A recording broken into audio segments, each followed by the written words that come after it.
Chitralekha radio कहानी में आप सभी का स्वागत है। नमस्कार दोस्तों, आज हम आपके लिए एक रोमांचक और रहस्यमयी कहानी लेकर आए हैं, जिसका शीर्षक है नकाब। यह कहानी रिया नाम की एक साधारण महिला की है, जिसका जीवन तब उलझ जाता है जब उसे अपने पति के छिपे हुए रहस्यों का पता चलता है। ये कहानी हमें सिखाती है कि प्यार और विश्वास के नाम पर धोखा कितना गहरा हो सकता है और कैसे एक नकाब के पीछे छिपी सच्चाई किसी के भी जीवन को बदल सकती है। तो चलिए शुरू करते हैं नकाब की ये दिलचस्प दास्तान। कहानी शुरू करने से पहले कृपया चेतावनी पर ध्यान दें। हमारे चैनल पर प्रस्तुत सभी कहानियां और वीडियो पूर्णतः काल्पनिक हैं। इनका उद्देश्य केवल आपका मनोरंजन करना है और इनका वास्तविक जीवन से कोई संबंध नहीं है। हम किसी भी व्यक्ति, समुदाय, धर्म या जाति की भावनाओं को ठेस पहुंचाने का इरादा नहीं रखते हैं। कृपया इन वीडियो को केवल मनोरंजन के रूप में देखें। यदि किसी कहानी या पात्र में कोई समानता पाई जाती है, तो वह केवल एक संयोग है। हम आपसे अनुरोध करते हैं कि आप इन वीडियो को सकारात्मक दृष्टिकोण से देखें और किसी भी प्रकार की गलतफहमी से बचें। आपके समर्थन के लिए धन्यवाद। ये कहानी है एक सफल व्यवसायी रवि और उसकी पत्नी रिया की। रवि और रिया का रिश्ता प्यार और विश्वास की एक मजबूत नींव पर टिका था। रवि जब भी काम से लौटता, रिया के चेहरे पर एक प्यारी सी मुस्कान उसे सारी थकान भुला देती थी। रिया भी रवि का बहुत ख्याल रखती थी, उसके पसंदीदा खाने बनाती और हर मुश्किल में उसका साथ देती थी। उनकी छोटी सी दुनिया खुशियों से भरी थी। एक शाम रवि ऑफिस से घर लौटा तो रिया ने उसके लिए गर्मा गर्म चाय बनाई और बालकनी में बैठकर दोनों ने देर तक बातें की, हंसे और एक दूसरे की आंखों में प्यार देखा। ऐसा लगता था जैसे उनके बीच कोई रहस्य नहीं, सिर्फ अटूट विश्वास और प्रेम है। लेकिन कहते हैं ना, वक्त कब करवट बदल दे कोई नहीं जानता। हर शांत झील की गहराई में कुछ रहस्य छुपे होते हैं और रवि और रिया के जीवन में भी एक ऐसा ही रहस्य पनप रहा था जिसका किसी को अंदाजा नहीं था। रवि अक्सर काम के सिलसिले में शहर से बाहर रहता था। रिया घर पर अकेली अपना समय किताबों और बागवानी में बिताती थी। एक दिन रवि को एक जरूरी मीटिंग के लिए बाहर जाना पड़ा। उसने रिया को बताया कि वो 2 दिन में लौट आएगा। रिया ने उसे विदा किया और घर के कामों में लग गई। पहला दिन तो सब ठीक रहा। रिया ने अपना सारा काम निपटाया और रात को जल्दी सो गई। लेकिन दूसरे दिन दोपहर के समय जब वो बगीचे में पौधों की देखभाल कर रही थी, तो उसे घर के अंदर से कुछ आवाजें सुनाई दी। पहले तो उसने सोचा कि शायद कोई बिल्ली या चूहा होगा, लेकिन आवाजें साफ थीं, जैसे कोई घर के अंदर चल रहा हो। रिया डर गई। उसने अपने हाथ में पकड़ी हुई कैंची को मजबूती से पकड़ा और धीरे धीरे घर के अंदर दाखिल हुई। घर बिल्कुल शांत था, सिर्फ हवा की सरसराहट खिड़की से आ रही थी। रिया ने हर कमरे में झांका, लेकिन उसे कोई नहीं दिखा। उसने सोचा कि शायद उसे वहम हुआ होगा, लेकिन जब वो वापस अपने बेडरूम की तरफ जा रही थी, तो उसे फिर से आवाज सुनाई दी, इस बार बेडरूम के अंदर से। उसका दिल तेजी से धड़कने लगा। उसने दरवाजा धीरे से खोला और अंदर देखा।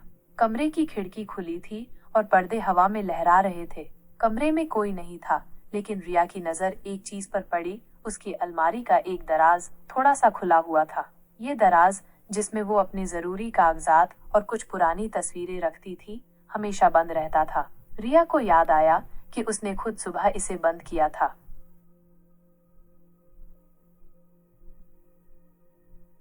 उसका डर और बढ़ गया। उसने धीरे से दराज खोला और अंदर देखा। कागजात बिखरे हुए थे, जैसे किसी ने जल्दी में उन्हें पलटा हो। और फिर उसकी नजर एक चीज पर पड़ी, एक छोटा सा यूएसबी ड्राइव। ये ड्राइव बिल्कुल नया लग रहा था, जैसे इसे अभी अभी खरीदा गया हो। रिया ने ऐसा कोई ड्राइव पहले कभी नहीं देखा था। रवि के पास भी इस तरह का कोई ड्राइव नहीं था। रिया के मन में एक सवाल उठा, ये ड्राइव यहाँ कैसे आया और इसमें क्या जानकारी हो सकती है? क्या इसका रवि के किसी गुप्त काम से कोई संबंध है? रवि के काम के बारे में रिया ज्यादा नहीं जानती थी। वो बस इतना जानती थी कि उसका इंपोर्ट एक्सपोर्ट का बिजनेस है। लेकिन पिछले कुछ महीनों से रवि कुछ ज्यादा ही परेशान और गुमसुम रहने लगा था। रिया ने कई बार उससे बात करने की कोशिश की, लेकिन उसने हमेशा बात टाल दी। तभी उसे घर के बाहर से किसी गाड़ी के हॉर्न की आवाज सुनाई दी। वो खिड़की से बाहर झांकी और देखा कि रवि की गाड़ी घर के सामने खड़ी है। रवि वापस आ गया था, लेकिन उसके चेहरे पर एक अजीब सी बेचैनी थी, एक ऐसा भाव जो रिया ने पहले कभी नहीं देखा था। रवि गाड़ी से उतरा और घर के अंदर आया। वो सीधा अपने कमरे में चला गया, जैसे उसे किसी की परवाह ही न हो। रिया यूएसबी ड्राइव को हाथ में पकड़े बेडरूम के दरवाजे पर खड़ी रही। उसका दिल डर और उत्सुकता से धड़क रहा था। थोड़ी देर बाद रवि कमरे से बाहर आया। उसने कपड़े बदले हुए थे और वो थोड़ा फ्रेश लग रहा था।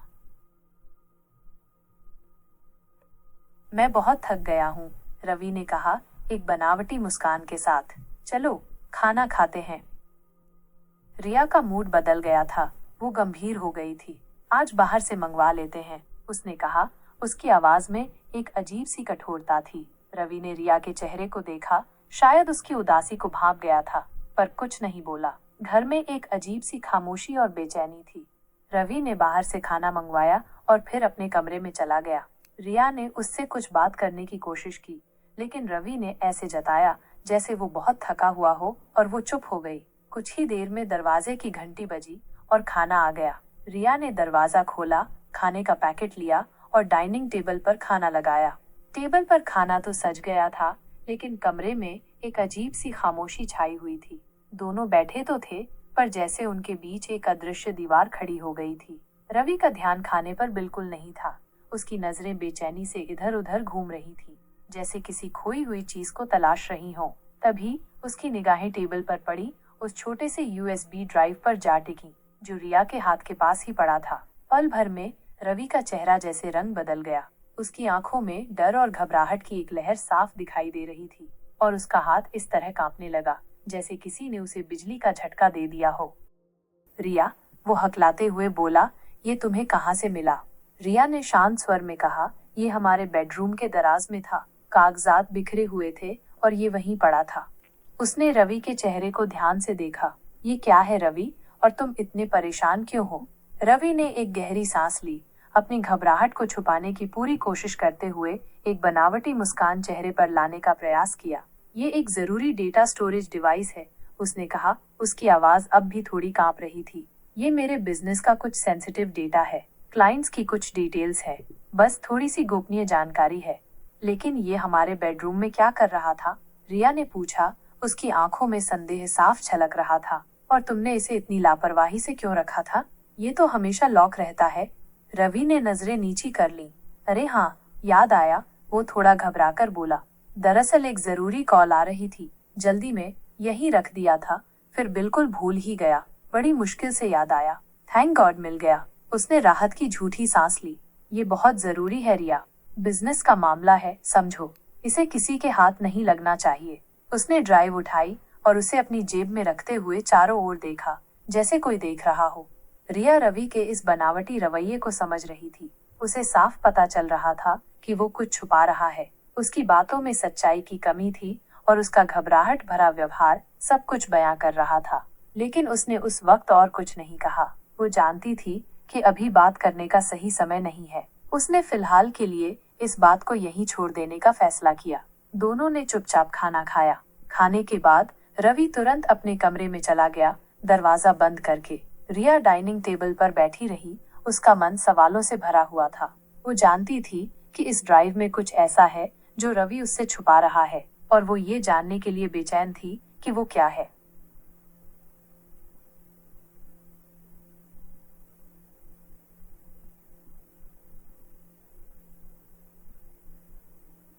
रात बहुत गहरी हो चुकी थी, लेकिन रिया को नींद नहीं आ रही थी। वो बिस्तर पर करवटें बदलती रही, उस यूएसबी ड्राइव के बारे में सोचती रही।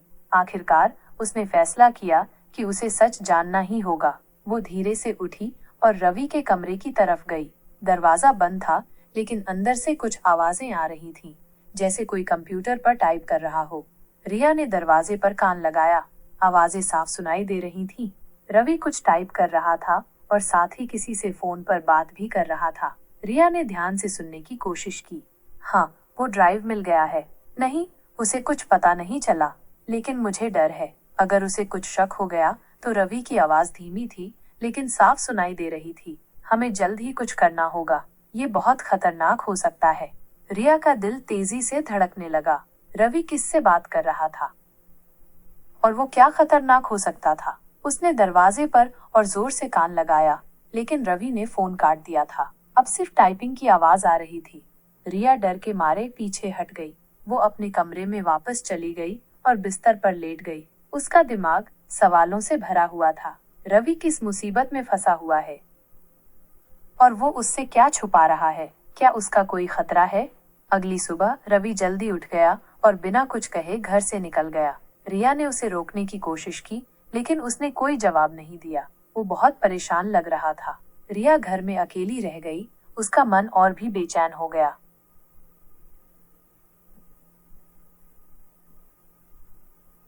पूरा दिन रिया सोचती रही कि क्या करे। वो रवि से बात करना चाहती थी, लेकिन वो जानती थी कि वो उसे सच नहीं बताएगा। आखिरकार उसने फैसला किया कि वो खुद ही उस रहस्य का पता लगाएगी। उसने रवि के कमरे में जाने का फैसला किया उस वक्त जब वो घर पर नहीं होता। शाम को जब अंधेरा घिर आया, रिया धीरे से रवि के कमरे में गई। उसने चारों तरफ देखा, फिर उसकी नजर रवि के लैपटॉप पर पड़ी जो टेबल पर रखा हुआ था। वो धीरे से लैपटॉप के पास गई और उसे खोला। लैपटॉप पासवर्ड से सुरक्षित था। तभी उसे याद आया, कुछ दिन पहले जब रवि लैपटॉप पर काम कर रहा था, तब गलती से उसने उसके सामने पासवर्ड टाइप कर दिया था। वो पासवर्ड उसके दिमाग में कहीं अटक गया था। उसने वही पासवर्ड डालकर देखा और लैपटॉप खुल गया। रिया ने लैपटॉप में कई फोल्डर्स देखे, इधर उधर क्लिक किया, कुछ ईमेल्स पढ़े, लेकिन कुछ खास नहीं मिला। फिर उसकी नजर एक फोल्डर पर पड़ी, ऑपरेशन शैडो। ये फोल्डर बाकी फोल्डर्स से थोड़ा अलग लग रहा था, जैसे इसे जानबूझकर छुपाया गया हो। रिया का दिल धड़कने लगा। उसने फोल्डर खोला और अंदर जो देखा, उससे उसके पैरों तले जमीन खिसक गई। रिया ने फोल्डर खोला और अंदर जो देखा, उससे उसके पैरों तले जमीन खिसक गई। फोल्डर में कई तस्वीरें और दस्तावेज थे। तस्वीरें कुछ बड़े बड़े गोदामों की थीं, जिनमें भारी मात्रा में सामान रखा हुआ था। कुछ दस्तावेज इंपोर्ट एक्सपोर्ट के कागजात जैसे लग रहे थे, लेकिन उनमें कुछ अजीब बातें थीं, जैसे कि सामान का विवरण और मूल्य मेल नहीं खा रहे थे। एक दस्तावेज पर रिया की नजर टिक गई, एक शिपमेंट का बिल जिसमें हथियारों का जिक्र था। हथियारों का? रिया का दिमाग चकरा गया। रवि का हथियारों से क्या लेना देना? उसने और गहराई से छानबीन की। कुछ ईमेल्स भी थे जो रवि और किसी अनजान व्यक्ति के बीच हुए थे। उन ईमेल्स में कोड वर्ड्स का इस्तेमाल किया गया था, लेकिन रिया को समझ आ रहा था कि ये किसी गैर कानूनी डील के बारे में बात कर रहे हैं। एक ईमेल में लिखा था, ऑपरेशन शैडो पूरा होने वाला है, डिलीवरी अगले हफ्ते होगी। ऑपरेशन शैडो, यही तो उस फोल्डर का नाम था। रिया का दिल तेजी से धड़कने लगा। रवि किसी बहुत बड़ी मुसीबत में फंसा हुआ था। वो शायद किसी गैर कानूनी हथियारों की तस्करी में शामिल था, लेकिन क्यों? उसे इसकी क्या जरूरत थी? उनका जीवन तो ठीक चल रहा था। तभी रिया को एक और ईमेल दिखा। ये ईमेल रवि को किसी ने भेजा था और इसमें उसे धमकाया गया था। लिखा था कि अगर उसने डील पूरी नहीं की तो उसके और उसके परिवार के लिए गंभीर परिणाम होंगे। रिया के हाथ पैर ठंडे पड़ गए। रवि की जान खतरे में थी। उसी वक्त रिया को घर के बाहर से कुछ आवाजें सुनाई दी, गाड़ियों के आने की आवाज और कुछ भारी कदमों की आहट। रिया डर गई। क्या रवि वापस आ गया था या कोई और? उसने जल्दी से लैपटॉप बंद किया और उसे उसकी जगह पर रख दिया। वो कमरे से बाहर निकलने ही वाली थी कि दरवाजा खुल गया। सामने रवि खड़ा था, लेकिन वो अकेला नहीं था। उसके पीछे दो और आदमी थे जो बड़े ही गंभीर और खतरनाक लग रहे थे। एक के हाथ में बंदूक थी। रिया डर से कांपने लगी।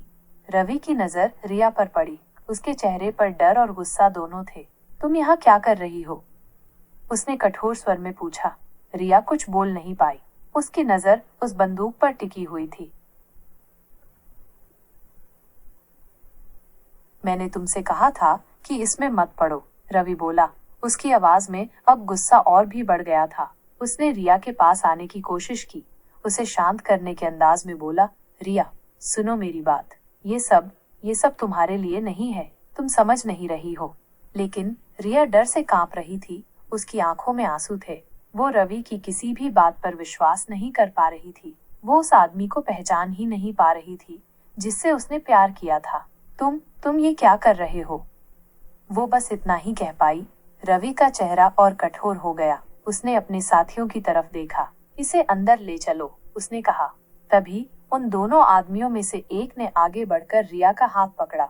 रिया ने छूटने की कोशिश की, चिल्लाई, लेकिन वो बहुत ताकतवर था। उसने रिया के गाल पर एक जोरदार थप्पड़ मारा, जिससे उसका सिर घूम गया। रिया की आंखों में अंधेरा छाने लगा। वो दर्द और डर से कांप रही थी। वो दोनों उसे घसीटते हुए कमरे के अंदर ले गए और दरवाजा बंद कर दिया। कुंडी लगाने की आवाज रिया के कानों में गूंज उठी।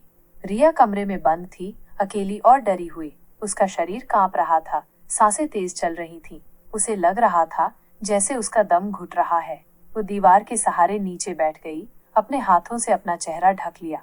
डर के मारे उसकी हालत खराब हो रही थी। उसे लग रहा था जैसे वो अपना होश खो देगी। कमरे के बाहर से कुछ आवाजें आ रही थीं। रवि और उन दोनों आदमियों की बातें। रिया ने ध्यान से सुनने की कोशिश की। सब कुछ तैयार है? रवि किसी से पूछ रहा था। हाँ बॉस, एक आदमी ने जवाब दिया। शिपमेंट कल रात रवाना हो जाएगा। और पुलिस का क्या? रवि ने पूछा। उसकी आवाज में चिंता थी। चिंता की कोई बात नहीं, हमने सब इंतजाम कर लिया है, कोई शक नहीं करेगा। दूसरे आदमी ने कहा। ऑपरेशन शैडो बिल्कुल सही चल रहा है। सालों की मेहनत है ये बॉस, कल सब खत्म हो जाएगा। सालों की मेहनत? रिया के दिमाग में ये शब्द गूंज रहे थे। ये लोग कब से ये सब कर रहे थे? और रवि, वो कब से इस सब में शामिल था? क्या वो कभी वो इंसान था ही नहीं जिससे उसने शादी की थी? तभी उन्हें नीचे से सायरन की आवाज सुनाई दी। 1, 2, 3। कई सायरन एक साथ बज रहे थे। पुलिस। रवि और उसके साथी खिड़की की तरफ भागे। नीचे देखा तो पुलिस की गाड़ियां घर को घेर रही थीं। उनके चेहरे पर हवाइयां उड़ रही थीं। उन्हें रिया के बारे में सोचने का वक्त नहीं था। उन्हें बस वहां से भागना था। वो तुरंत घर से बाहर निकल भागे। रिया अंदर कमरे में ही बंद थी। वो सोच रही थी कि बाहर क्या हो रहा है। तभी किसी ने झटके से दरवाजा तोड़ दिया। उसने देखा तो सामने पुलिस थी।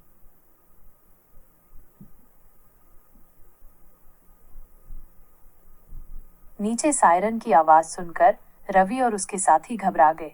वो जानते थे कि अब भागने का वक्त आ गया है। उन्हें रिया के बारे में सोचने का वक्त नहीं था। उन्हें बस वहां से भागना था। वो तुरंत घर से बाहर निकल भागे। रिया अंदर कमरे में ही बंद थी। वो सोच रही थी कि बाहर क्या हो रहा है। तभी किसी ने झटके से दरवाजा तोड़ दिया। उसने देखा तो सामने पुलिस थी। पुलिस ने तुरंत रिया को बाहर निकाला। वो डरी हुई और सहमी हुई थी। उसका शरीर कांप रहा था और आंखों में आंसू थे। पुलिस ने उसे दिलासा दिया और तुरंत मेडिकल जांच के लिए भेजा। अस्पताल में रिया को कुछ दिन लगे उस सदमे से उबरने में। वो रातें डरावने सपनों में बीती। हर पल उसे रवि का गुस्साया चेहरा और वो खौफनाक मंजर याद आता। धीरे धीरे डॉक्टरों और काउंसलर्स की मदद से वो थोड़ी स्थिर हुई।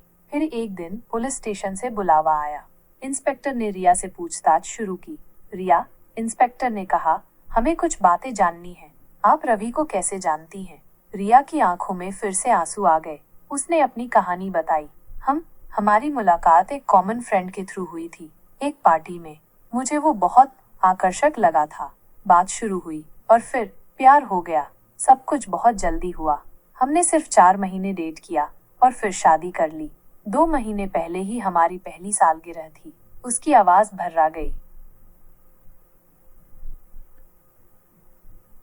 इंस्पेक्टर गंभीर हो गया। रिया, उसने कहा, जिस आदमी को आप रवि समझ रही थी वो शायद वो नहीं है जो वो दिखता है। हमारे पास पुख्ता सबूत हैं कि वो एक विदेशी जासूस है जिसे हम पिछले 2 सालों से ट्रैक कर रहे हैं। वो बहुत खतरनाक आदमी है और उसका असली नाम रवि नहीं है। वो पहचान बदलने में माहिर है। वो कई अलग अलग नामों और चेहरों के साथ घूमता रहा है।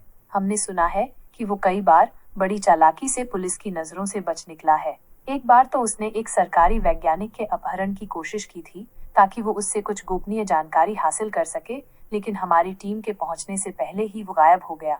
एक और घटना में उसने एक बड़े राजनयिक के साथ होने वाली एक गुप्त मीटिंग को भंग करने की कोशिश की थी, जिससे 2 देशों के बीच तनाव पैदा हो सकता था। वो एक शातिर अपराधी है और उसके तार अंतर्राष्ट्रीय स्तर पर जुड़े हुए हैं। वो हथियारों की तस्करी, जासूसी और कई अन्य गैर कानूनी गतिविधियों में शामिल रहा है। इंस्पेक्टर ने कुछ तस्वीरें दिखाई जिनमें रवि अलग अलग रूप में दिख रहा था। दाढ़ी मूछ में, अलग हेयर स्टाइल में, बिल्कुल अलग चेहरे के साथ। रिया उन तस्वीरों को देखकर हैरान रह गई। वो उस आदमी को पहचान ही नहीं पा रही थी। रिया का दिल टूट गया। जिस आदमी से उसने प्यार किया, जिसके साथ उसने अपनी जिंदगी बिताने के सपने देखे थे, वो एक धोखा था, एक झूठ था। उसकी पूरी दुनिया जैसे उजड़ गई थी। उसे समझ नहीं आ रहा था कि वो क्या करे। उसे अपनी जान का भी डर लग रहा था। अगर वो वापस आ गया तो।